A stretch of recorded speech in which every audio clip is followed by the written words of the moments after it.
Hello and good afternoon, everyone. Welcome to At America. With me, Hasna. I am one of the guests here in At America. And for those of you who are new here and have no idea what At America is, well, At America is the U.S. Embassy's American Center, and we provide a space for young Indonesians to learn more about the United States. If you're interested in starting your education adventure in the US and also traveling around, this is the right platform for you.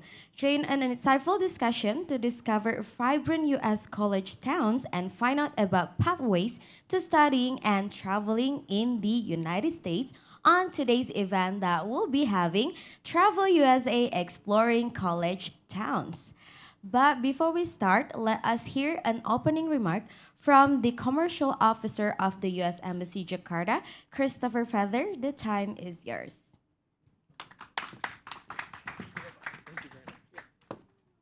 Thank you very much, Ibu Hasna, and good morning, everybody. We are very glad to have this event for Travel USA Exploring College Towns. Really, Indonesia and the United States have much in common, but today I would like to highlight the official motto of Indonesia, Bhinneka Tunggal Ika, which means diversity and the opportunity that we have to respect the differences of others and how that makes us a stronger society.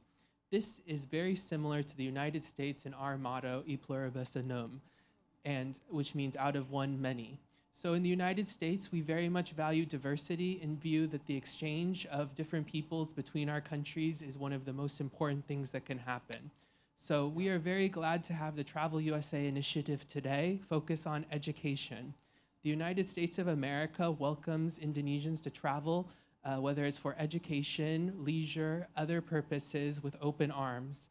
And we very much value the opportunity we have today to hear the experiences of distinguished panelists who have studied in the United States in college towns and hear about their experiences, the opportunities and challenges that they experienced by studying far away from home and what they've gained from that opportunity, as well as the processes of how one can consider traveling to the United States and having the opportunity to study in the United States. So I very much want to thank our collaborators for this event, specifically the consular section of the United States, who we have today with Vice Consul Jessica Fisk, who is here today. And we also want to recognize the fantastic Ad America team in the public affairs section who has helped make this happen today. Of course, you'll see for yourself the impressive panelists that we have today, but I want to call out two panelists in particular. The first is Awis Maranani, who is a US graduate, and you'll hear about her experience of studying in the United States as the moderator for the discussion. So Awis, thank you very much for being here today. She has had a distinguished career in journalism and public affairs, so we really appreciate you being here.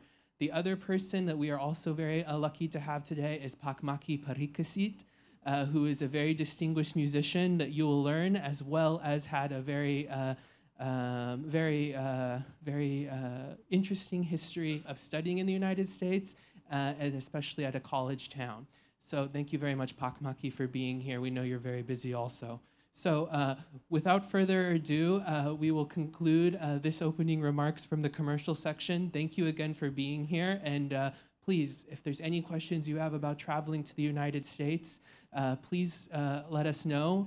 And most importantly, please take the opportunity to visit our travel agents, our Indonesian travel agents who are here today from 4 Indonesian companies.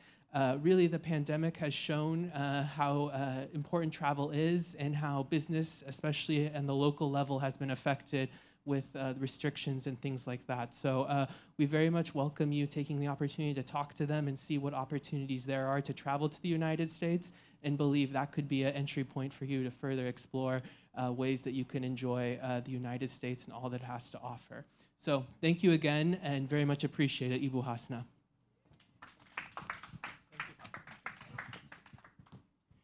Thank you very much to Pak Christopher for the opening remark and also the powerful message on diversity.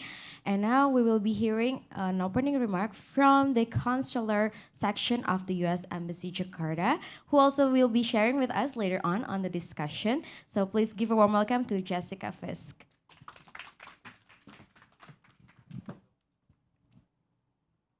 Thank you very much. Hi, good afternoon, everybody.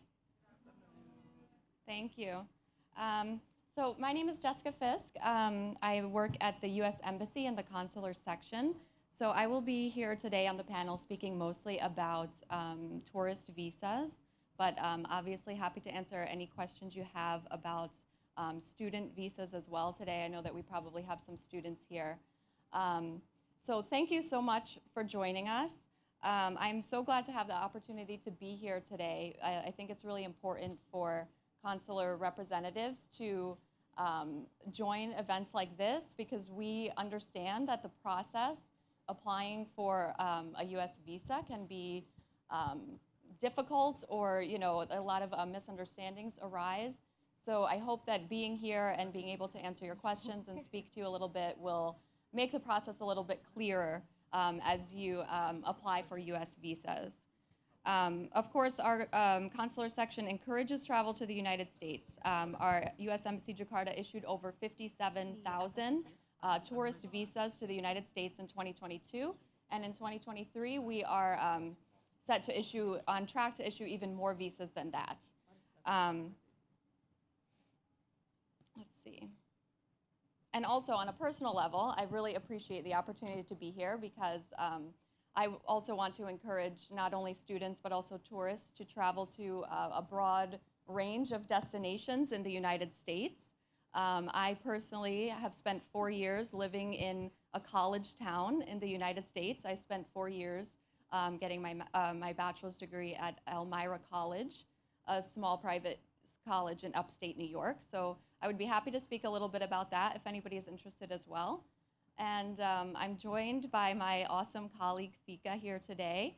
And if you have any specific questions, we will be outside at a table after the panel discussion. So feel free to come up and speak with us if you need more information or have any specific questions for us. So again, thank you so much for joining, and I'm looking forward to this discussion. Thank you. Thank you very much, Bu Jessica, for the wonderful opening remarks. And now we have a video which might help you on your study application in the US. So please enjoy.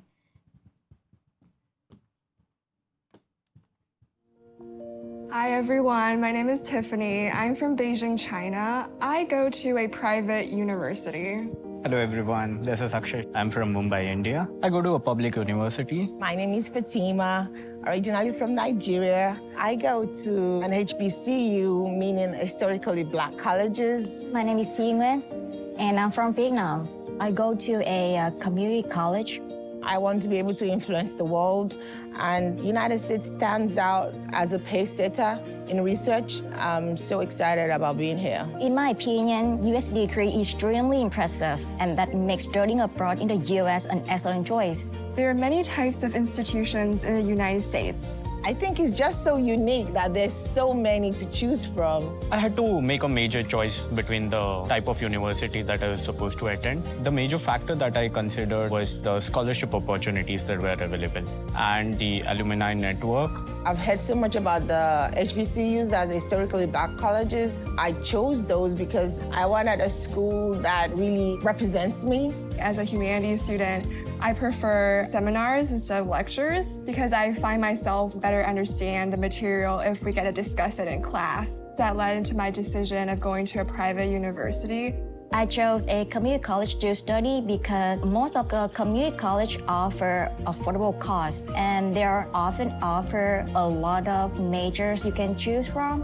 Some of the things I find that are in common between different types of institutions in the US is that the curriculum are more comprehensive. It is more practical oriented that really helps you get hands-on experience about what you're learning. Students can benefit from forward-thinking technology and modern facilities. And I love the diversity, the fact that it's a melting pot for everywhere in the world. And so it's an awesome experience for me.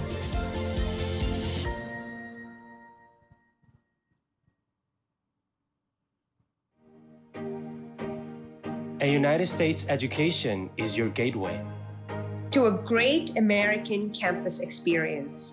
to study in a country of innovators and entrepreneurs, to use your curiosity wisely, to take on challenges, to think differently, to have endless opportunities, to hear new perspectives, to navigate cultural differences, to pursue your passions, to gain real-world experiences, to learn skills for a changing job market, to put theory into practice, to become the kind of professional you want to be, to thrive in your career, to give back to your community and to the world, to be the kind of person that you wouldn't have dreamed to be otherwise. Come study. Come study. Come study. Come study in the United States.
All right, that was the video regarding the Educating USA. If you do have a study plan in the US, feel free to reach out to our advisor later on after this event. We have Education USA Corner outside this auditorium, and you can experience to consult with our advisor, and it's for free.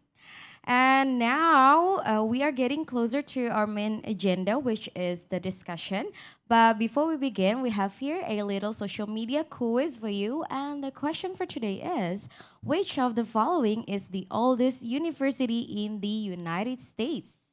Is it A, Stanford, B, Columbia, C, Harvard, or D, University of Pennsylvania? You may type in your answer at any time during the session on our social media platforms. The lucky one who can guess the answer correctly will get a live shout out from us by the end of this event. Don't forget to do that because we really like to get everyone actively involved in this event. Other than that, don't forget to take a selfie and take us on our social media platforms.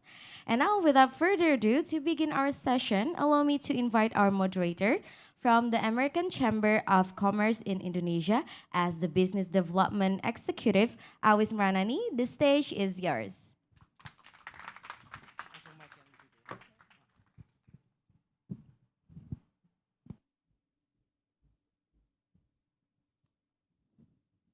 Good afternoon, all. I'm Awis. Welcome to the Travel USA Exploring College Towns.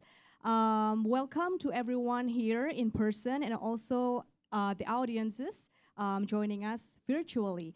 So today we will broadcast this live, correct, on the @America social media platforms as well as the U.S. Embassy Jakarta's Facebook account. So for those of you who are watching, we will have a question and answer session later. So please pay attention. If you have any burning questions about studying and traveling in the US, you can ask away and we will read it to the speakers. And hopefully this discussion will be fruitful and insightful for those of you who are planning to travel and also study in the United States. So before we start the discussion, I would like to invite three of our speakers. First one is Maki Parikesit. Earlier, Christopher already introduced Mas Maki. Mas Maki is a musician. While we know him as a musician, mostly in Indonesia and also Southeast Asia, he's very well known for as a bass player as well as the founder of Ungu, the band. But educationally, his background is quite different. He took macroeconomics and he was once international student from Indonesia and the United States. He studied at Indiana University, Bloomington, Indiana. So please welcome Mas Waki to join us on the stage this afternoon. And the next speaker is Jessica. Jessica already gave her opening remarks. As we all know, she is the Vice Consul at the U.S. Embassy Jakarta. And before she moved here and worked at the U.S. Embassy, she was a student at the Elmira University in New York. It was a private university, and she will also will be able to share her experience as a student leader. But she will be here and explain to you about the visa process for either traveling or studying as well. So please welcome Jessica to the stage. And the next speaker is an advisor at the Education USA at America. She is Caroline Darmanto. Caroline has a very warm welcome for Caroline. Caroline has years of experience as an advisor here at America. She specializes in undergraduate as well as graduate submission. And she was once also an international student. She took digital audio technology at Coxwell College, California. So please welcome, warm applause again for 3 of our speakers here. Before we start the discussion, I would like to invite Caroline. You have a presentation, so please, the stage is yours. Okay. Hi, everyone. Thank you so much for coming, and thank you, Pak Christopher and the Trade Department for inviting me and collaborating with Education USA in this event. So my name is Caroline. As mentioned before, I'm one of the advisors here at Education USA at America. But before we start the event and the slides, let me introduce to you of what Education USA is. So Education USA is a network under the U.S. Department of State, and we are here to provide you with help and advices and information that is accurate, comprehensive, and unbiased. So if you have any questions, if you want to know more about studying in the U.S., please feel free to reach out to any of the advisors in Indonesia. We actually have 8 advisors all over Indonesia, and we have 6 centers. There's 1 in Aceh, 2 in Jakarta, 1 at the U.S. Embassy at My America, 1 at America here in Jakarta. The other one is in Surabaya, 1 in Malang, and 1 in Makassar. We have 8 advisors in total. Just because you live in Jakarta does not mean that you have to meet with any of the advisors here in Jakarta, because we are available online. You can just scan the QR code right here, make the appointments with any of the advisors that you think will be able to help you best. So when you go to our Calendly, you'll be able to see our profiles, and maybe you can check, oh, I want to apply for Fulbright, so I'm gonna ask for one of the Fulbright alumni to help me with the application. That's totally fine. So if you say live in Bandung and we don't have a center in Bandung, feel free to make the appointments with anyone. It can be me in Jakarta, it could be my colleague Fadil in Makassar, or my colleague Lilis in Aceh. The next one is that we have our newsletter. So if you sign up for our newsletter, every 2 weeks you'll be able to receive information of all the events that Education USA has throughout Indonesia. So it's not just here. But do keep in mind that Education USA at America is the one that creates the events the most, because we have all the facilities here, and every single of our events is broadcasted online. So you can watch it anytime, and you can also rewatch it anytime. Now, Education USA has the 5 steps. That's something that we ask our advisors to apply to whenever they want to apply to their US college application. So the first one would be researching your options. Now, researching your options, this I want to say, I think it's the one that takes so much time. The reason is that before you apply to any university, you need to know, 1, what is the requirement? 2, what's the school like? 3, whether they have your programs or not. 4, what's the alumni like, and so on and so on. So it's gonna take a lot of time for you to research in terms of whether this university is the right fit for you or not. But it's not just that, right? Sometimes it's the location. Sometimes it's the weather. Maybe you have some health issues. You can't be in the cold area. You can't be in the too hot area. So before you choose the right university, remember that there will be lots and lots of research that you're gonna have to do. But that's something that we can help you with. If you don't know where to start, come and talk to any of the advisors, and we'll be able to help you. We need to know your concerns, and we'll be able to direct you in the right path before you apply. I think previously we also watched the video. You remember the four kids. One goes to a private university, one goes to a public university, community college, and HBCU as well.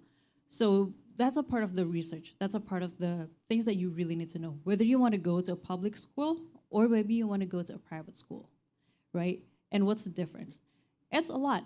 You'll be able to hear later from Jessica as well. Going to a small private school like I did, you're gonna have a totally different experience compared to going to a huge public school such as maybe University of Michigan. So that's one thing that you need to also realize, whether you want to be in a big setting, in a big college town, or in a smaller one. So that's a part of the research as well. Can I just ask one question, please? Ada yang masih high school di sini? Parents? Okay, university students. Okay, I'm assuming that you probably want to apply for S2 or S3, right? That goes to our next part, as the financing your study. Ada yang udah tahu ada option scholarship-nya apa aja di Indonesia? Fulbright, correct. Ada satu lagi yang gede juga. LPDP, correct. Itu yang paling common, dan memang dua itu yang paling besar memberikan grantnya untuk students ya di Indonesia. But jangan discourage juga untuk teman-teman yang masih S1, untuk step 2 ini ada yang namanya Beasiswa Indonesia Maju. Itu namanya BIM. So if you're still a high school student and you want to go to the US and you want to get fully funded by the government, it is possible. It wasn't possible before, but it is now. Nah, dari sini juga mungkin kalian bisa tahu ya, nanti research LPDP itu kriterianya seperti apa, yang dicari seperti apa, deadline-nya kapan. Begitu juga dengan Fulbright. When is their deadline? What kind of students are they looking for? Because these two institutions will have a different criteria in terms of what they're looking for, in terms of what you'll be contributing and how. So that's something that you'll have to do as well. Again, it's another research, but this time it's about the scholarship and about the funding opportunities, right? So if you have any questions, we'll be able to help you with the application as well. We'll be able to help you with the mock interview as well. And as mentioned before, all of our services are for free. But what we ask of you is one thing is that you're really serious about doing this, right? So we'll be able to help you. We'll give you 100% of our effort, but at the same time, we're asking you to give us the same 100%.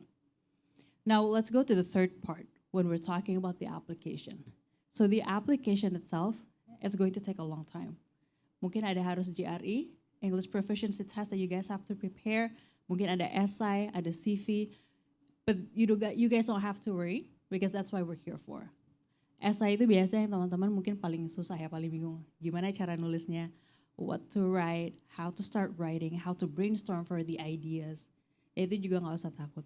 So if you know that you really want to go to the US, you really want to study in the US, just come in with us. Sit with us and we'll talk to you and we'll direct you. We'll give you the direction in terms of how to apply to the universities.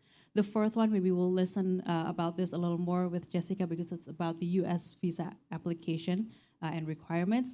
The fifth one, after you completed everything, you've gained your visa, it's about preparing for your departure. So Education USA hosts an event called Pre-Departure Orientation, and that is once a year, every July. That is to prepare all of you guys who have attained your visa and about to leave and depart to the US.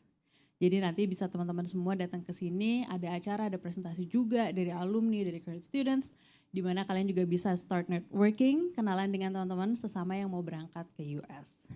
Gitu. So these are the 5 steps that we basically apply to all of our advisees. Kenapa ada 5 langkah? Supaya ini mempermudah teman-teman semua juga, supaya nggak pusing saat nanti misalnya lagi proses aplikasi. Now, when we're talking about traveling, so US is very big in terms of like, kayak kalian tuh harus merasakan experience belajar sebisa mungkin, tapi nggak hanya di dalam kelas. This is the story of Dina. Dina itu dulu salah satu advisee Education USA juga, a friend of ours here. Jadi dia baru aja lulus dengan Master of Public Health from Johns Hopkins University. So what she did during her time with LPDP, dia selama 1,5 tahun kuliah di sana, dia travel to a lot of places. The reason why she travels is because she wants to experience the differences in every state. Yang mungkin satu di tempat yang sangat dingin di Missouri, and then she went to Baltimore, Florida to experience spring break di sana. So there are plenty of reasons for you to travel, and that's how you can learn as well, right? Now, hearing from Dina's stories, we know that there are 50 states in the US, each with its own uniqueness. Just like every single one of you, when you're about to apply to the US university, you have to find your own uniqueness, right? And how do you find that? And how do you know whether that's the right university for you or not, or whether that's the right pathway for you or not? As a part of the research, again, we're coming back to our step one and go back to traveling. How many of you guys here know that each university in the US provides a campus tour? Mbak Disa tahu ya? Ada yang lain mungkin yang tahu?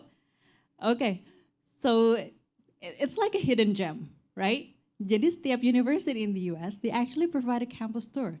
The campus tour will be led by students, the current students yang ada di US, di sekolah itu saat itu, and you can make an appointment with them. They'll give you a tour, can introduce you to many people, a lot of the places, introduce you to a lot of the admissions officers as well, and that's something that you can do. Again, as a part of this research, you'll be able to know whether you think you're gonna fit in the university or the community in that university and surroundings or not. So again, to conclude my presentation, maybe while you're visiting in the US and visiting the campuses, travel at the same time, right? Maybe take a road trip along the Californian coast because it's very beautiful there. Or maybe if you decide that you want to go to the Midwest, take your train right through the Rocky Mountains.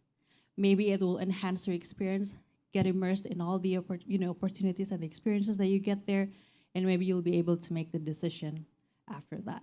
So thank you so much, and I hope to see you out there soon. Thank you so much, Caroline, for the presentation. So I guess it's clear, right? There are so many things that we have to consider before going to study or travel to the United States, but as well as it's worth it because the experience from studying and going there is actually plenty. And it's up to us whether or not we are going to choose to explore, right? While we're studying there. There are so many opportunities there. So before we start talking about the application, the preparation, as well as the visa process, maybe speaking of experience, I would like to go to Mas Maki first because he went to Indiana University, Bloomington, Indiana. It's a college town. Yeah. Definition of college. Yes, I've been there while I was in Maryland, studying as well in Maryland. Actually, the PERMIAS, the association, Persatuan Mahasiswa Indonesia di Amerika Serikat yang ada di Bloomington mengadakan lomba sepak bola turnamen. Yeah. Jadi PERMIASnya Washington DC ikut. Jadi I went there as a PERMIAS Washington DC and compete there. But yeah, it's a really nice town, small town with this big university, Indiana University. So can you please tell us a little bit about your experience going there? Thank you for the time. Hi, talking about Bloomington. I think if you picture what is a college town, the definition of a college town, Bloomington will be the poster child for it, right? It's a small town with a big university smack in the middle of it. There's about, when I was there was like, the population were like 55,000. 35,000 of them are students. So can you imagine during the summer when everybody went home, there's nobody there. All you can do is fish and golf. But yeah, Bloomington is not, IU Bloomington is not an easy school. It's very hard to get in. When I was there, I don't know about it now. And it's very competitive, and everybody from all over the world, the best of the best, are going there. Most of them are scholarship students from government agencies, especially from Indonesia, from the Ministry of Finance, from the Pertamina Petrol Company, from other government agencies. So yeah, the smartest from UI, maybe Universitas Indonesia. A lot of them come there, but there's not too many of Indonesian when I was there. So it's like, when I was there, there's only 15 of us, and 10 of them are graduate students. Only 2 of us are undergraduates. So yeah, but college town living, it's, for me, how do you say it? Challenging, number one, because I was in California one day, the next day I was in Bloomington, knee deep in snow. So yeah, that was an eye-opener for me. Very challenging in terms of getting used to it, adjusting to it. But the Midwest is full of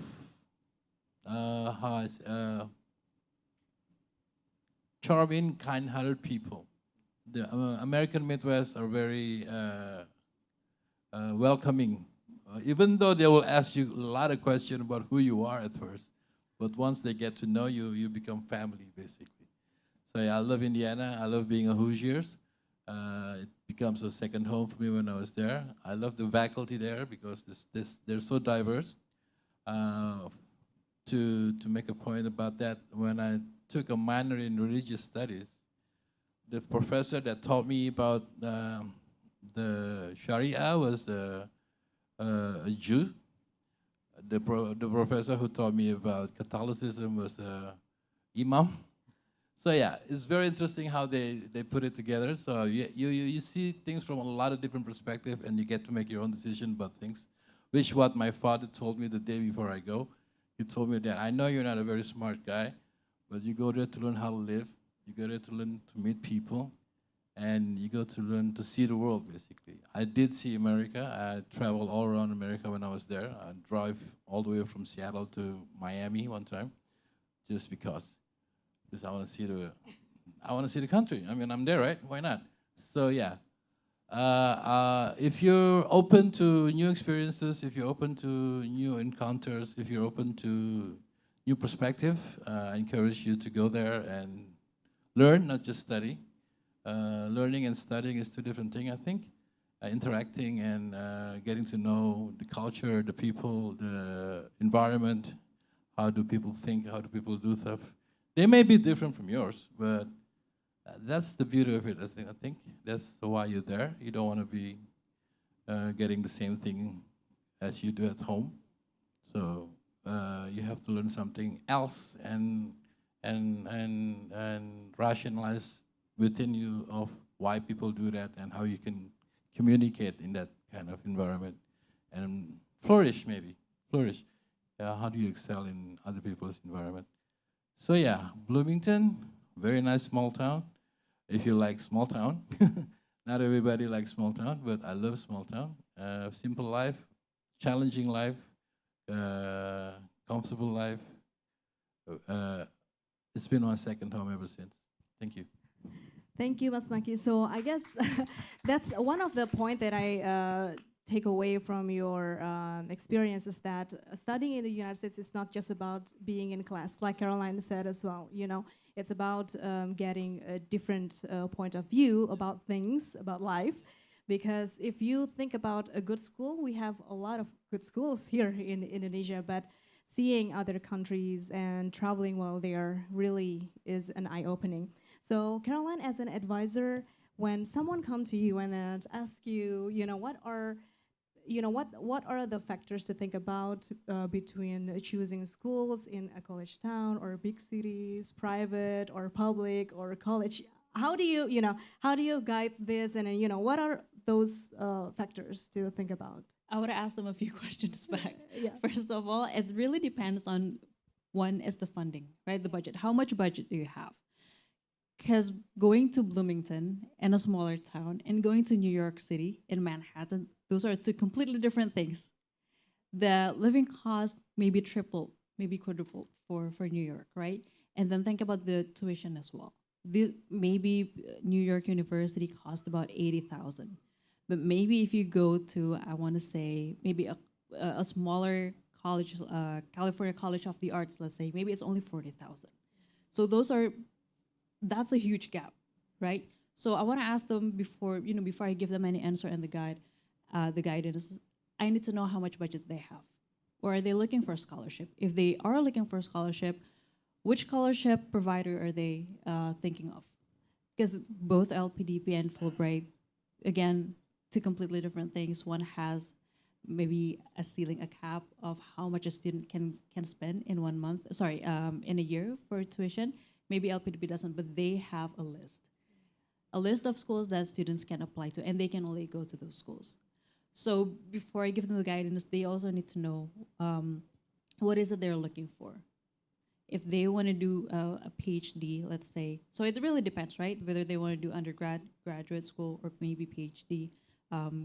Because maybe one university will have a certain major, but not another major.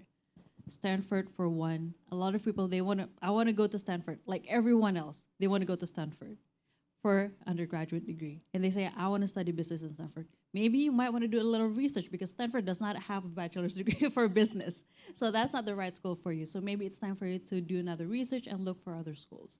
So these are the things that, students also have to realize, that finding the right fit it should come from them. At least they need to have a set of bullet points in terms of what the major they want to look for, what's the budget, and then what kind of environment they're looking for. Are they looking for places where there are lots of Indonesians, or maybe not?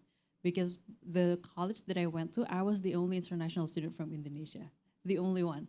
So if you're looking for students from Indonesia, well, maybe that's not the right place for you. But maybe if you go to San Francisco State University, maybe they'll have hundreds of Indonesian students. So these are the things that students need to consider in terms of what's their goal, what they want to achieve from studying in the US. And then from there we can backtrack. Okay, so these are the things that you need to achieve your goals. So yeah, so usually if they ask me for guidance, I would ask them a few questions back first before I give them the guidance. Okay, so I guess preliminary research by themselves, right? So when they come to the Education USA, they have like a picture of what they're looking for while studying there. Yes. Yeah. Okay, so other than choosing the universities or schools, we also need to prepare the visa. That's the most important thing. That's a segue to Jessica. So what are the main differences, that we need to pay attention to while applying for traveling visa and also study visa, student visa? Yes, thank you. Great question. So I had prepared to speak a little bit about the tourist visa process today. So I can quickly run down those, and then I can just say that the student visa process is extremely similar, except obviously there are a few additional forms that you need and a few additional steps. But to apply for a tourist visa, there are basically 4 general steps to take. And I'm actually going to add one more at the beginning, because I agree with Caroline. Research is so important beforehand, even when you're applying for a visa. Get online, go to ustraveldocs.com, review the different visa classes, and make sure that the visa that you are applying for is a visa that you are qualified to get, right? So that's the first step. And then once you understand what type of visa you are applying for, so if it's a tourist visa, that will be the B1, B2, or for students, that can either be typically an F1 and often a J1 as well for certain cultural exchange or government-funded programs. So you'll submit an application next, and this is called the DS-160 form, which you can complete online. It asks information about your purpose of travel, information about yourself, your job, your school history, and whatnot. And then you will pay the visa fee, which you will do online before you make your visa appointment. So number 1, research. Number 2, complete your application, that DS-160. Number 3, pay the visa fee, often called the MRV fee. And then number 4 is going to be schedule your interview, which again, there are instructions for how to do this online if you go to our website. And then number 4, complete your visa interview at the U.S. Embassy, Jakarta, or consulate in Surabaya. And for the students' visa, what are some of the additional steps for them to have? Yes. Please make sure that you are accepted into a university before you apply for a student visa. So you can talk to your school, like as you're applying to the school, you will get a lot of this information from them in terms of, is it best to apply for an F1 visa or a J1 visa? because you will get different documentation for each of those visas, which you will need for the visa appointment. So for F1 students, this is called an I-20. For J1, the DS 2019. So you need that before you can apply for the student visa at the embassy. And then there's also something called a SEVIS fee, or SEVIS fee, which you'll pay online also before your interview. And then the steps are the same there. Complete your DS 160, schedule your interview, pay that MRV fee, and then come in for the interview. When you come in for an interview as an F1 student, also just keep in mind that there is something called a reciprocity fee that needs to be paid at the US Embassy after your visa is approved. So that's a little bit about the differences. Okay, so I believe all of those detailed informations are online, right? Yes. But we hear a lot, some of the people who are applying are also rejected, etc. So from your experience, what are some of the things that we need to pay attention to avoid that? Or maybe like the common mistakes that people do that will cause the rejection from the visa application? Yes, definitely appreciate that question. And my first tip that I had on my list that I wanted to speak about is the tip for the interview and application process is something you can do before you even come in for the interview. And that is when you're completing that application, the DS 160 online, make sure that information is accurate as best as you can and complete, right? When somebody comes in for an interview and I'm seeing that the application is not fully completed, or there's incorrect information on there, or the person who is interviewing in front of us is answering the questions differently than was answered in their online application, then it raises some questions, I'll just say. So complete forms and then Completeness. also prepare to answer the interview correctly based on what we answered on the form, correct? Yes, okay, so from your experience, Caroline, are there any questions or challenges by the applicants regarding all of this process? Maybe you can share so that these prospective students can prepare themselves better for Right. that. Yeah. There are two main questions that we usually get, Jessica. So the first one is, will I get a visa? That's something that I can't guarantee, right? So I always tell them basically what Jessica said just now. Make sure that you complete the form accurately, and of course get all the documents ready before you go. But that's the main question: will I get accepted or not? And they sometimes have a follow-up questions in terms of like, what's the percentage of the acceptance rate for students' visa application? The second one is, can my family apply for visa at the same time as me if they want to, take me there before, so that they can go to the university together and look at the universities. So that's for undergraduate students. Now, the third one is always, it's quite similar. They always ask, if I have a Muslim name, is that something that I need to be more worried about? And I always tell them that it's a no. It's always it depends on the application, right? The accuracy of the application. But yeah, those are the three things that we usually get. Will I get a visa? Will my Muslim name be an effect to the result of the visa application? And the third one is, can my family come and take me to the U.S. And apply visa at the same time? Yeah, that makes sense. And thank you for advising people to complete the application fully as well. Double team here. So I can say that our consular section in Jakarta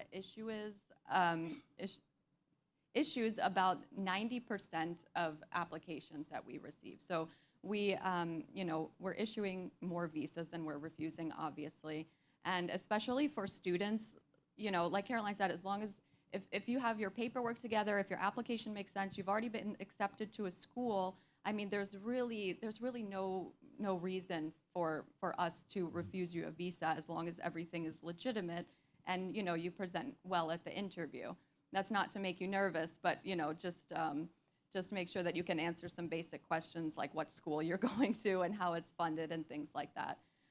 But really no need to be nervous during the interview. About the names, I will be honest, I hardly even look at somebody's name when they're coming in for an interview. It literally has no basis in our adjudications at all. And there was one more question. Can the family? Oh yes, this is a great question. And yes, of course, families can apply with their children who are applying for a student visa. Obviously, everybody needs to have their own visa application, though, right? So, mom and dad would each apply for a B1, B2 tourist visa. The student would apply for a F1 or J1. You can make your appointments on the same day. We might just ask you to interview separately. Parents could interview together and the student interview separately just because you have different purpose of travel at that point. But yeah, no worries there. Jadi sebetulnya presentasi dari yang diterima dan ditolak itu lebih tinggi yang diterima asalkan aplikasinya lengkap dan pas diwawancara meyakinkan ya. Kalau nervous jawabnya nggak meyakinkan mungkin nanti itu bisa menjadi pertimbangan lebih. Namun sebetulnya mudah dan tidak semengerikan itu kalau mau apply untuk visa. Now we're speaking of traveling again because at the beginning we said that it's not just about studying in class but also exploring the United States, right? Maybe I want to ask Caroline, we talk about campus tour, but are there any programs in these universities that will help international students to travel outside of the area? Because sometimes as an international student, you don't know where to start, right? Sometimes you don't even have a friend to travel with. Are there schools that offers, like this trip program for international students to explore other places in the United States? After they become a student and yes, after. Yeah.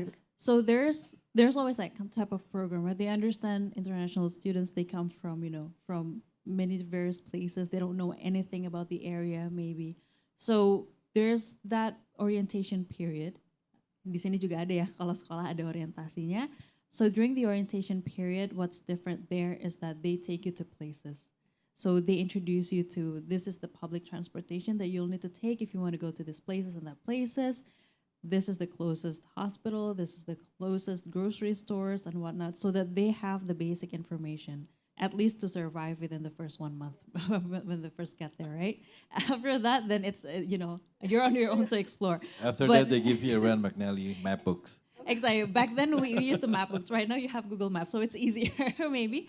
But during the orientation, that's that's when they introduce you to a lot of places. Maybe the nearest I don't know, maybe grocery stores, police stations, whatever. Maybe they will also introduce you to the Permias. You mentioned Permias before, the student association, the clubs. So these universities, they really help you in terms of so that you can settle easily, or makes this the settlement easier for you. But yeah, they do that. So the international office is usually very, very handy. They're open to all the international students. So yeah, maybe Mikey can also elaborate on that. The first thing you need to know as an international student when you get into your university is know where your international office is. Right, correct. Because they already know what most of your problems being a new student there. They always have the solutions to it. And mostly, like you said, they will make you connect with your local clubs and everything. So you'll be at home. Yeah, they want to make you feel at home. Yeah, in no time at all. Yeah. I would like to share a little bit as well. I went to Towson University, and their international office is awesome. So they will have trips to out of town for us. So we don't have to think about the transportation. We just gather at one meeting point, and then they will arrange all the buses and all of those things. So we can explore without, worrying about how to get there and how to come back. So it's really helpful, yes, to know and get, make friends with the staff at the international office. It's very helpful. But Mas Maki, how was your experience traveling? Did you drive, or did you go with the university trip, or what did you do? living from Jakarta, my first stop in the U.S. was L.A., California. And one thing about California, if you don't have a car, you can't do nothing pretty much. Yeah, the bus takes 2 hours to wait, and the public transport is not as good as it is in the eastern part of U.S. So yeah, but I didn't get a car till like 4 months after. So, but once I got a car, I go everywhere. I mean, everywhere. Did you get the U.S. driver's license? Yes, right? yes, Oh, of okay. course you have to. That's one of the reasons it takes me 4 months to get a car, because it takes me 2 times for the DMV test. But because America is huge, huge, and I'm an outdoors person, so I like camping, I love hiking, I like and all that. So the first trip I did with when I got my car is we go all the way to Seattle from LA, and then cross to Las Vegas from where Chris come from, Las Vegas guy. Yeah, I pretty much put hundreds of thousands of miles into that car. At the end of it, What was the car? it's a Honda sedan. It's Okay. a small Honda, mobil mahasiswa lah. Yes, yes. But I put miles on that one. My advice again to anybody who's traveling anywhere, basically, not just the U.S. I mean, get to know not just your immediate surrounding, lah, basically. Because being in school, you'll be bogged down with, lectures, notes, assignments, and all that. And then it takes what 4 months of your year every semester, and then you have this window of spring break. You have these windows of summer break. Most of my friends, when they get to summer break, they go home. I don't want to go home. I just travel. That's why I think I got the most of my time there, not just by studying, not just by, but traveling. Yeah, because you see why the U.S. is such a great country. It's such a vast country, and I can understand, the pioneering spirit. The how they travel from one place to. I cannot imagine how they traveled from New York to California back in the 1800s. You know what I mean? I mean, with a car, it's tough. How do you deal with a buggy or something? I don't know, on a horseback or something. I don't know. But again, yeah, it's while you're there, just go out. Don't get cooped up in your apartment or your libraries or whatever. You can bring your iPad anywhere anyway now, right? So yeah, get out, get out and see your place. Yes. I didn't go back to Indonesia for the entire 4 years when I did my undergraduate because I know I'll be living here forever. But I'm not gonna live there forever, so I'll just stay there. I don't come back at all. So, yeah. So with also other than traveling, there are also other cultures that we might not be able to witness. The same while we're here. Like the basketball games and then the American football. You need to Varsity watch, games. yes, baseball. Everything. Those things, even though you can watch it here, it's different, right? Yeah. NASCAR. Yeah. Oh, yeah, I didn't get the chance to do that, but yes, Yeah, because that's correct. Indiana, the Hoosiers, you cannot help because the Indianapolis 500, right? Yes. If you ever heard that, yeah. Every time that thing comes to town, everybody goes crazy over it. Everything else stopped. Yeah, and especially American football. Actually, one of the things that I still remember now when we enter the asrama atau apa?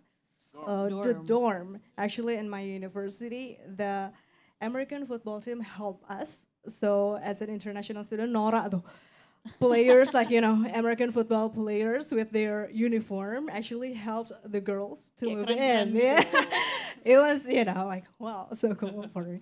But yeah, speaking of traveling, Jessica, the visas that we have as student is not, it's for studying. Are there any things that we need to, be aware of so that our legal status there as student is safe? We don't do anything, break the law or anything. Can we use that to go outside of the U.S.? And then what can we do with that visa while we're there other than to study? Yes, good question. So the interesting thing about when you have a U.S. visa is that it doesn't allow you to enter the country. It allows you to request entry into the United States, right?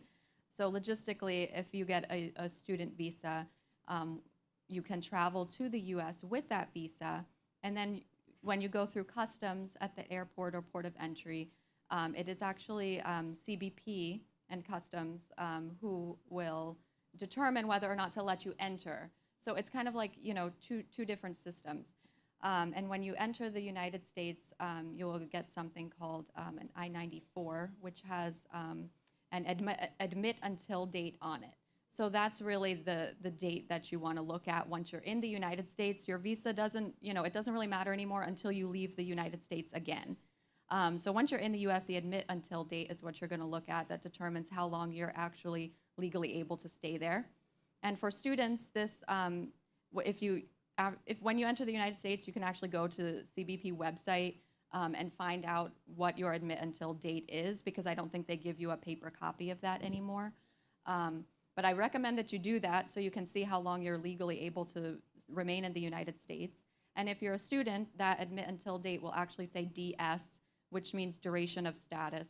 So as long as you are, taking a full course of study, communicating with your, designated school official or responsible officer at, the International Student Office in your university or college, that you are remaining in status, then you can remain in the United States. And obviously, as long as you're taking a full course of study and remaining in your school, you can do all of these cool tourist activities at the same time over summer breaks, winter holidays, things like that. So yeah, definitely. But yeah, like you said, don't do anything illegal. Obviously. Obviously. Yes, but also I think one of the other big question as well as when you study, some of us want to experience working, because from my experience, I work a lot in the university. So I work at the library. I helped the professors as an assistant, something like that. But what are, how can we do this safely with the visa so that we don't, break the law or illegal or working illegally? Yes. So this is your best friend when you get to university should be that DSO at your university, or designated school official if you're on an F1 visa, because they will be able to really guide you in the right direction on these kind of things. So legally as an F1, you can work up to 20 hours per week on campus, right? But if you want to get an actual job outside of your campus type of jobs, then you would need authorization through USCIS in order to do something like that. And again, that's something that once you get there at your school, your DSO would be able to direct you in how to do that. And they actually have to approve you to do that as well. Any time you make any changes, if you want to drop a class, if you want to work, if you do travel outside the United States and your visa is expiring soon, talk to your DSO because that's the person who knows the laws the best at your university in terms of how to comply with your student visa regulations. Yeah, I think I want to add something to it as well. So yeah, I mean, if you're still a student, then you get to work 20 hours per week. But if you're looking to work like real work, real life experience work, wait until you graduate, because then you can get the OPT, right? The optional practical training, which gives you 12 months period of working in the US that has to be related to what you studied. And if you're a STEM major, science, technology, engineering, and math, you'll be able to extend it, I think, up to 24. Another 24, yeah. Another 24 months, so 3 years in total. Yeah. So yeah, I mean, work part-time, get the experience, get the extra money so you can travel more during the break. But if you want to do get a real job, wait until you graduate and then make use of that OPT. Yeah. Mas Maki, ada mau ditambahkan? Mungkin dulu. No. Okay, so basically we can actually have those experiences with limitation, but that's enough, right? To get the experience. I did get a lot of experience just by working on campus, because then you get to, working at a public facilities at campus, you can actually meet a lot of people and then, make new connections as well. So speaking about traveling again while you're studying, maybe Mas Maki have any tips so that we can do the travel more economically, efficiently for students? Sleep at rest areas. No, back then, because back then we don't have Google, right? This is in the 90s, so we have this thick Rand McNally map book. If you, I don't know if you remember. Do you remember? Yeah, The maps, big, yeah. huge thick, and a sense of adventure. I guess you never know where you're going sometimes, because the road system in the U.S. is so massive. I mean, you got the freeway, you got the highway, you got the country roads, you got the surface roads, and you got the lakes, you got the mountains and everything. Yeah, me and a buddy of mine from Texas, every time we just decide where we want to go. But number one is safety, lah, for sure, again, safety.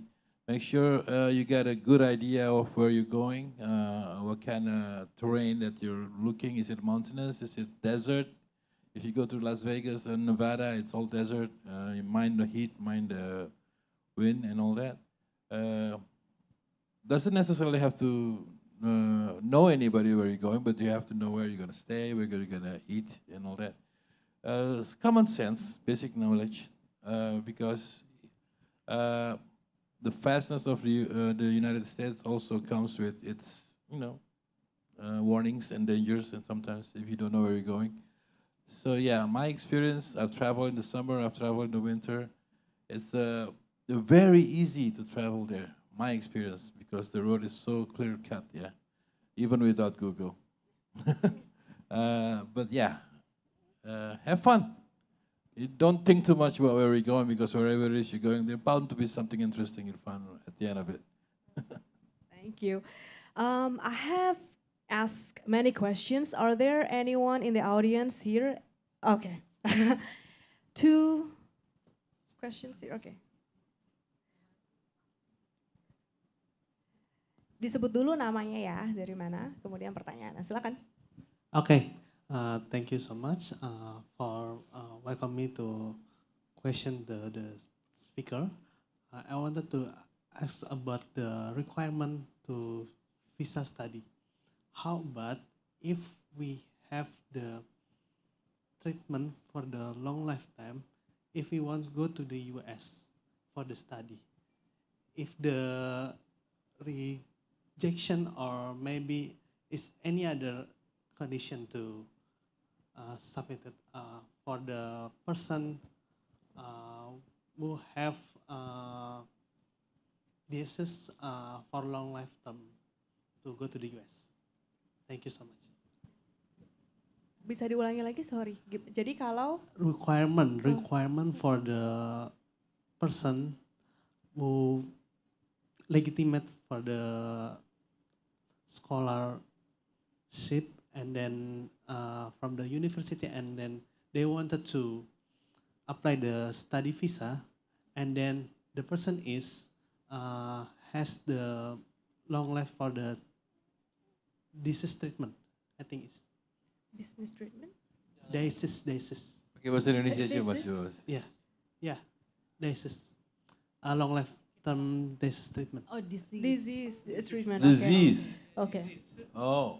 Jadi who will Gimana pertanyaannya untuk siapa? pertanyaannya? Pertanyaannya requirement-nya apa aja untuk mendapatkan izin sekolah? Study kalau seandainya if the person has the long life for the treatment. Disease treatment. Okay. Oh, dia punya penyakit yang mesti yang for long lifetime. Oh, jadi orang tuh udah sakit. Iya. Tapi dia pengen sekolah ke sana. Iya, dia pengen sekolah. Ada masalah nggak gitu? Yes. Oh, okay. So, yeah, did you understand? Do you need me to? Yeah, Okay. can you So, repeat it? Yes. if I a think I know where person, it's going. yeah, so if the person has a disease that needs a lifetime treatment, are there any additional requirements for that person to apply for study visa, student visa? Honestly, I can't think of any way that might affect a consular officer's adjudication. If it's a type of illness that requires a lot of follow up with doctors, we might want to just make sure that, you know, you would have health insurance in the United States or something like that. But even going that far into it, I'm not really sure. I guess it would depend on the specifics more. But right now, I can't really think about how that would affect, you know, the decision in terms of are you qualified to receive a visa. I don't think that that would have a major impact. No. Sudah terjawab. Jadi kalau seandainya memang ada applicants gitu yang punya mungkin penyakit yang butuh treatment lebih lanjut, especially yang lifetime treatment, tidak ada requirement khusus untuk apply untuk student visa, tapi mungkin harus diperhatikan pribadinya, maksudnya keperluan pribadinya, apakah punya insurance kesehatan, kemudian nanti di lokasinya tempat sekolahnya nanti apakah ada fasilitas yang memadai untuk melanjutkan treatment tersebut, itu dikembalikan lagi kepada applicantsnya gitu. Tapi untuk requirements tidak ada yang spesial yang harus dilakukan. Terima kasih. Kemudian selanjutnya.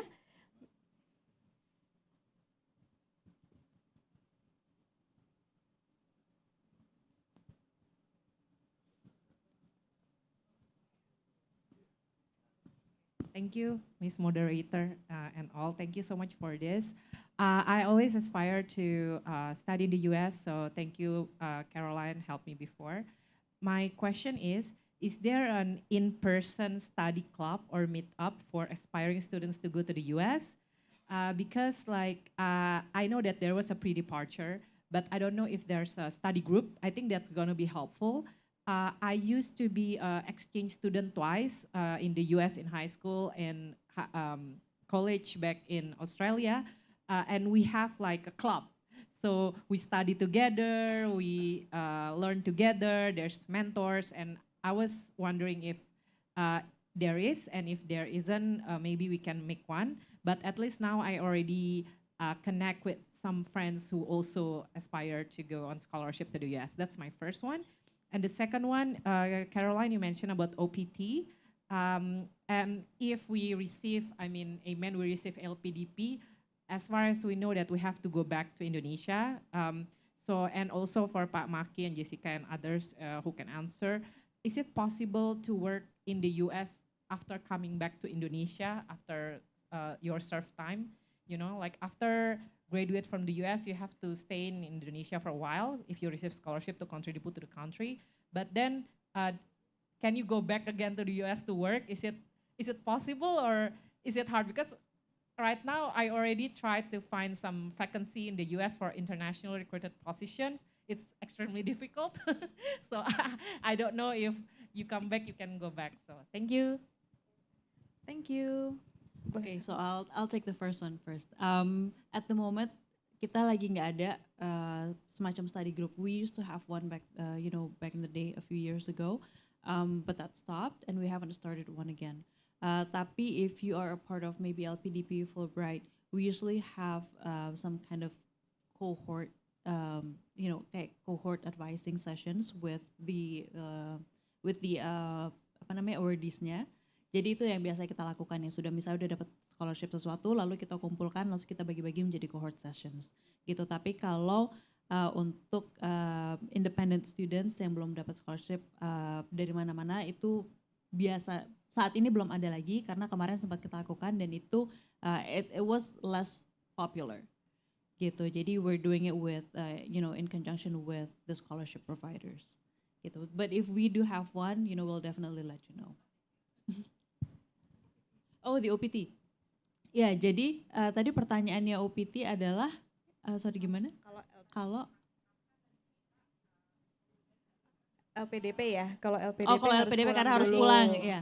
So kalau LPDP itu kembali lagi, if they pay for your stuff, then you have follow the regulations. Jadi kalau LPDP memang it's something that you need to ask them first. It's not something that I can answer here right now karena itu harus kamu ngomong ke LPDP-nya langsung. Whether they want to grant you kerja di sana atau enggak, slim chance ya. Karena kan kamu saat sebelum berangkat kamu ada agreement yang harus kamu tanda tangan dulu. Kalau kamu berangkat sana selesai kamu kembali ke Indonesia 2N+1 berapapun tahun itu kamu nanti requirements-nya. Jadi I can't say for sure, but if you have questions, do ask LPDP directly for that. I think the last question Jessica can Yeah, answer. I think what you're talking about is a residency requirement. So for some types of J1 visas, for those especially that are government funded, there is something called a residency requirement where after your program is over, you are saying that you will remain in your home country for 2 years after the program is finished. And to clarify something there, that is intended more for like people who are thinking to go to the United States long term, like on maybe some type of immigrant visa or a work visa, as you mentioned. But you can still receive a tourist visa during those 2 years. That's something that I think causes confusion. So it's a good opportunity to clarify that.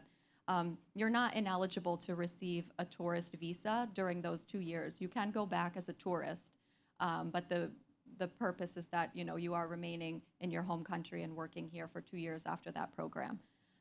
And then to answer your question, after those 2 years are over, yes, you are eligible to receive any type of visa to return to the U.S. And yeah, unfortunately, I can't answer any questions directly about the difficulties of how exactly to go about that with U.S. employers. But yeah, hope that answers your question a little bit.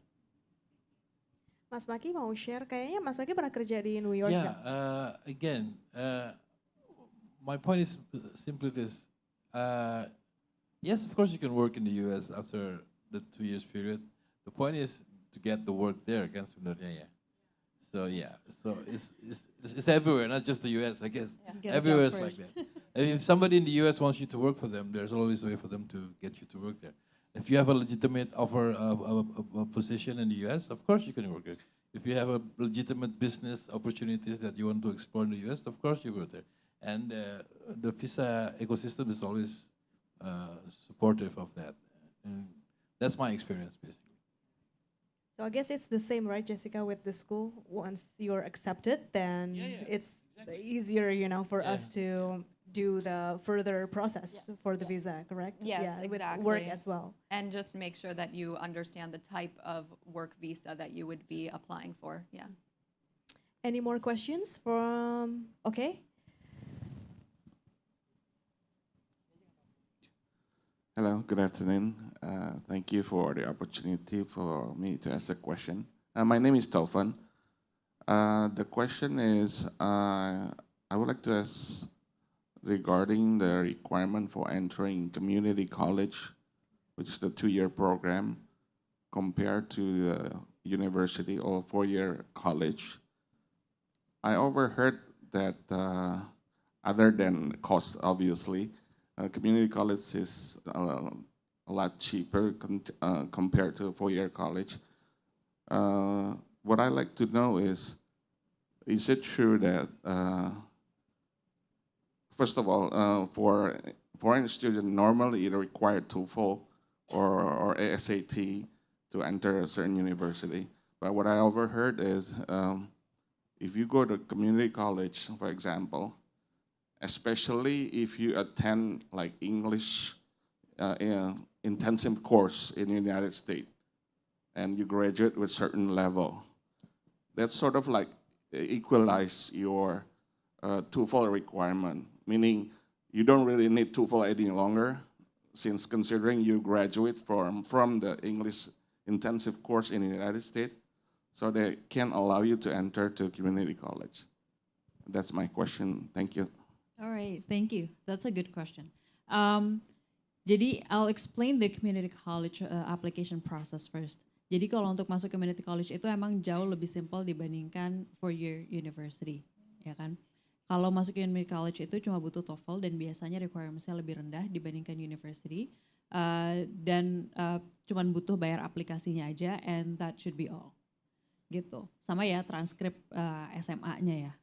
Terus kalau untuk 4-year university itu biasanya dibutuhkan lebih banyak, ada essay, ada TOEFL atau English Proficiency Test, IELTS juga boleh, ada SAT atau ACT, it depends whether the university requires it or not, ada letter of recommendations juga, mungkin dibutuhkan CV atau resume, dan application-nya aplikasinya sendiri itu biasa lebih komprehensif, lebih banyak yang ditanyakan. Jadi selain community college itu memang cost-nya lebih rendah, masuknya pun lebih mudah. To answer the questions, kalau misalkan mau transfer ke university setelah lulus dari community college, itu benar nggak butuh TOEFL lagi karena the reason why you'll be able to do 2 years at a community college and then transfer to a university, then complete the rest of the 2 years, itu adalah 2 tahun pertama di any universities in the US, kecuali yang universitinya khusus banget ya. Misalnya beberapa university kayak sekolah art biasanya itu tidak membolehkan, bukan tidak membolehkan tapi disarankan langsung dari dari first year-nya udah di university. Biasanya itu 2 tahun pertama you're only studying the general education. Meaning regardless of what your major is, you'll be studying math, you'll be studying science, you'll be studying social science, humanities, and all the other requirements. Gitu. Nah jadi kalau itu sudah di-complete, bisa masuk langsung ke university tahun ketiga. Jadi nggak butuh TOEFL lagi karena dianggap level of English-nya itu sudah equivalent dengan tahun kedua university. Gitu. Jadi kalau masuk community college pun you don't have to declare your major, you don't have to know what you want to study. In fact, ini sebenarnya untuk any universities in the US ya, karena the first 2 years, no matter where you go, you'll be studying the general education only. You won't be studying any of the major except the prerequisites for the classes di tahun ketiga dan keempat. Gitu. So no, kalau misalnya mau transfer dari community college ke university, you don't need any more TOEFL test dengan syarat udah lulus dari community college-nya di certain level tertentu yang dianggap udah tahun keduanya di university. Gitu. So I hope that answers the question. Sorry, let me just add the question again. What I meant was, let's say if you graduate from Indonesia, and then instead of going straight to the community college, which I don't know if every community college required TOEFL directly for foreign student, right? Or there are community colleges that allowing you to attend English intensive course in the United States first, let's say for the period of 6 months or 1 year, and then you pass the English test course over there, and then you move to, you start entering to the community college, and that does not require TOEFL any longer. Is that true? It depends. So before coming to a community college, you will still have to provide a TOEFL test. Whether you need the ESL classes, intensive English for second language classes or not, it depends on the TOEFL score and the placement test when you get to the community college. So if your TOEFL score is considered low, then they will ask you to attend the ESL classes before you go to the community college. After you pass the ESL, it's possible, or maybe not possible, chances are you won't need to do another TOEFL test karena dianggapnya udah setara dengan apa yang mereka butuhkan untuk attend the community college classes. Jadi untuk mendaftar tetap perlu TOEFL. Tetap perlu. Namun nanti kalau dianggap belum cukup, maka diwajibkan lagi untuk mengambil kelas bahasa dulu. Kalau sudah lulus baru itu yang dianggap udah cukup gitu ya. Tapi TOEFL itu dibutuhkan untuk semua. Oke. Next question, Mas yang di depan ini.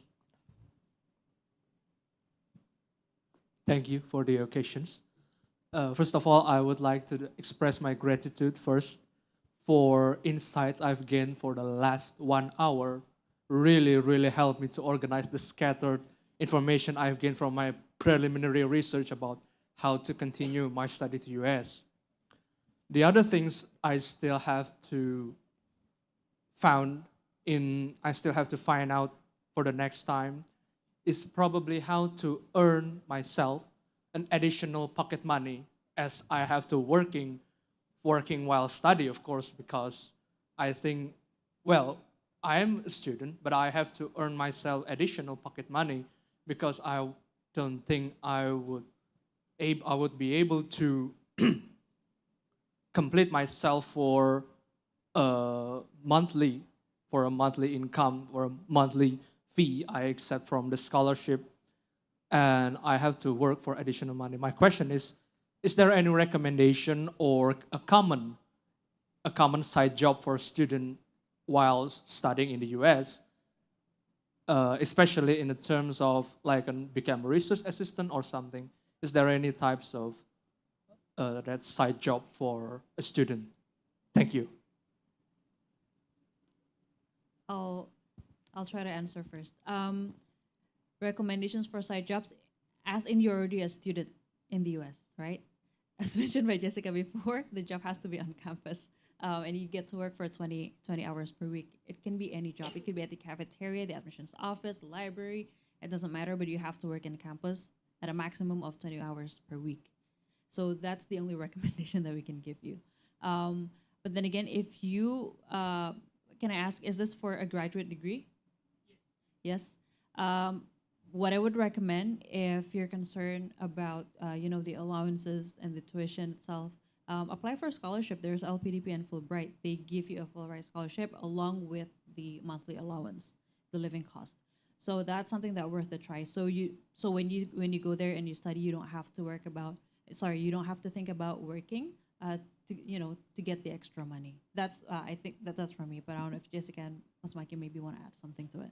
No, that's great. But I would just also add that I've seen students who do these kind of fellowships, assistantships, or something similar directly through the university. So if you're having problems, receiving one of these types of government fellowships, there are, you can also do it privately.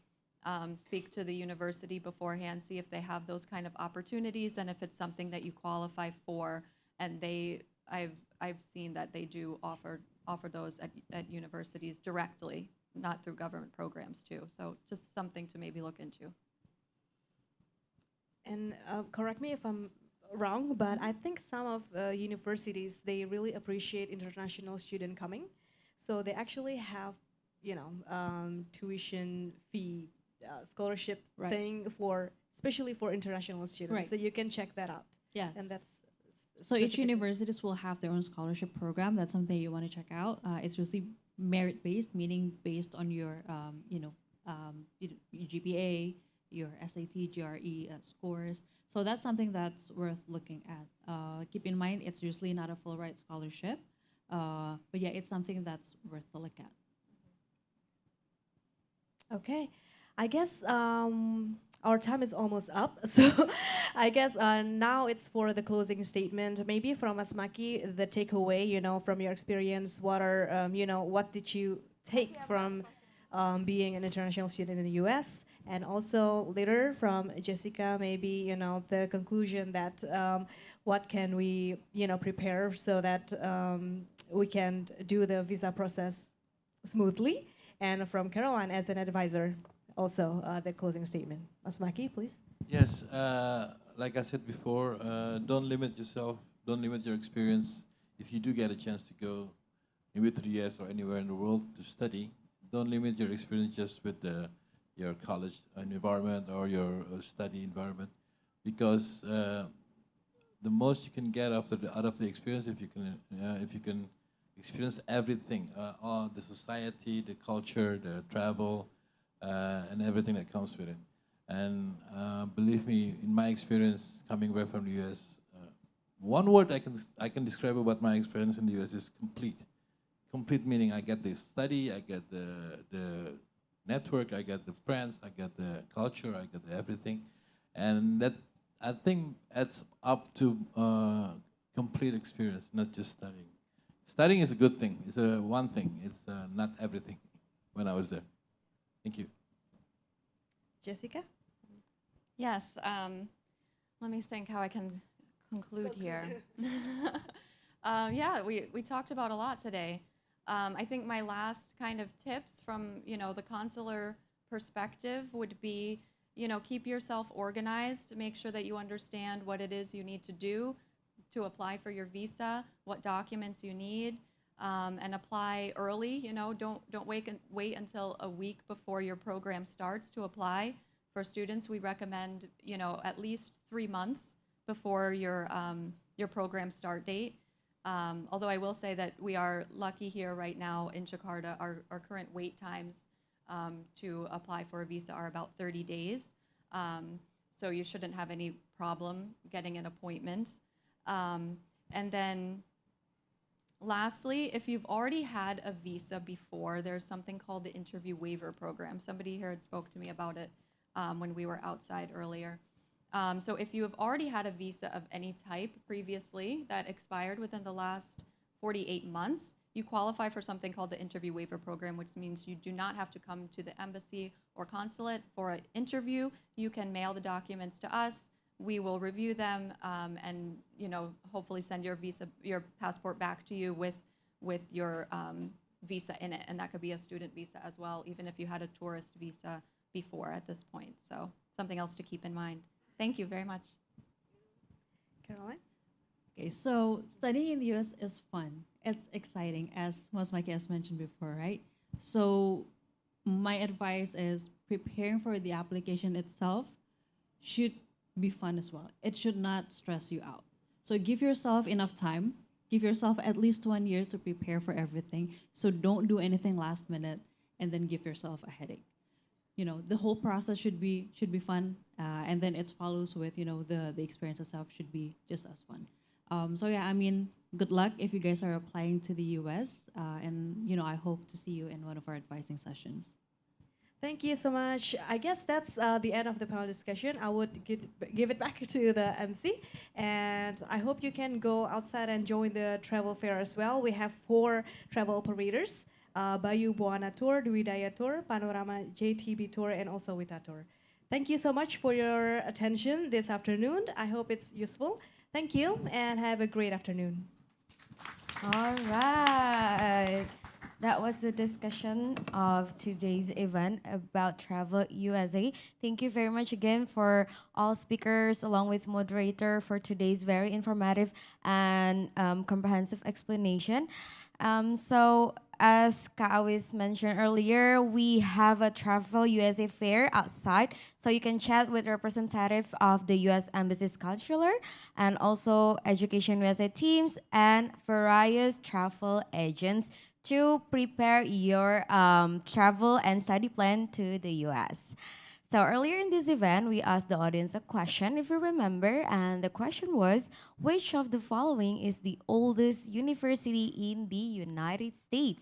And the correct answer to that is C, Harvard University. Shout out to today's lucky one at Reynaldo.pradana from Instagram for answering correctly. Thank you so much everyone for participating in our social media quiz. Don't forget to tune in next time and catch a chance to get a live shout out from us. You can also develop more brilliant ideas with a platform like this by simply visiting our website at www.atamerica.or.id. You can submit your event ideas and we will make it for you. Also, if you find yourself enjoying this event, don't forget to subscribe to be our member on our website and also follow us on our Instagram, Facebook, and Twitter at AT America for interesting contents, giveaways, and so much more. Also, you can rewatch our previous programs to our YouTube channel, AT America. With that, it is time to say farewell. Thank you so much again, everyone, for joining us today. My name is Hasna. See you on the next AT America event. Have a great weekend, everyone.